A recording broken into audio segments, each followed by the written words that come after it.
আসসালামু আলাইকুম। দেখুন আমার ভিডিওর নিচে চলমান লেখা যাচ্ছে। এই লেখাটাকে আপনারা ডান দিক থেকে বাম দিকে অথবা বাম দিক থেকে ডান দিকে নিতে পারবেন। ভিডিওতে চলমান লেখা এড করার জন্য আপনাদের একটি অ্যাপ্লিকেশনের প্রয়োজন হবে। অ্যাপ্লিকেশনের নাম হলো ইনশট। আপনাদের ফোন ইনশট অ্যাপটি না থাকলে প্লে স্টোরে গিয়ে ডাউনলোড করে নেবেন। আমি ইনশট অ্যাপটি ওপেন করে নিচ্ছি। এখানে আছে ভিডিও, এই ভিডিওতে ক্লিক করবেন। তারপর এখানে প্লাসে ক্লিক করবেন। যে ভিডিওটায় চলমান লেখা এড করবেন সেই ভিডিওটা সিলেক্ট করে নেবেন।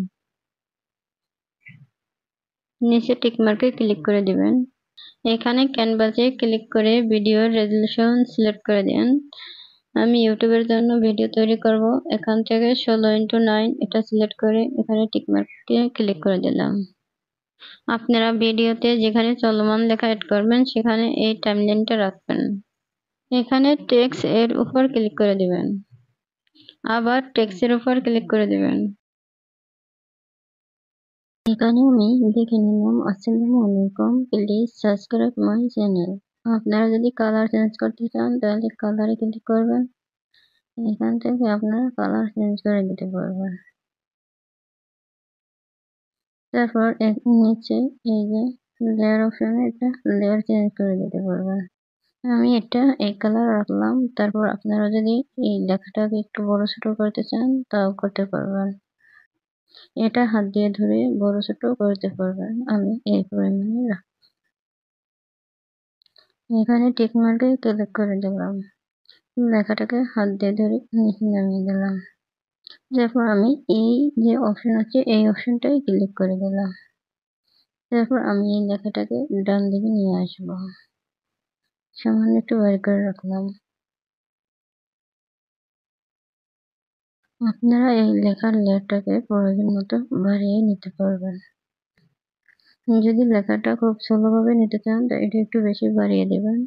আর যদি লেখাটা দ্রুত নিতে চান তাহলে এই লেয়ারটা কমিয়ে দিবেন।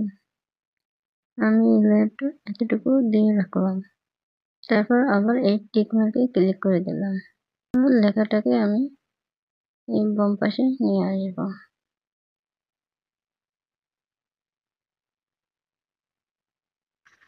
এখন যদি আপনারা বাম দিক থেকে লেখা ডান দিকে নিতে চান তাহলে এই টেক্সটের উপর আবার ক্লিক করবেন। এখান থেকে আমি সাবস্ক্রাইব লিখে নিলাম। তারপর এই টিক মার্কে ক্লিক করে দিলাম।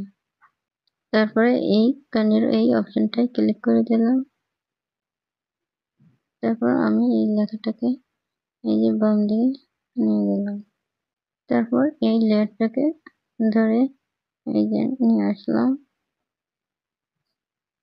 এখন এটাই ক্লিক করে দিলাম। এই অপশনটাই ক্লিক করে দিলাম। তারপর এই লেখাটাকে ধরে ডান দিকে নিয়ে আসলাম।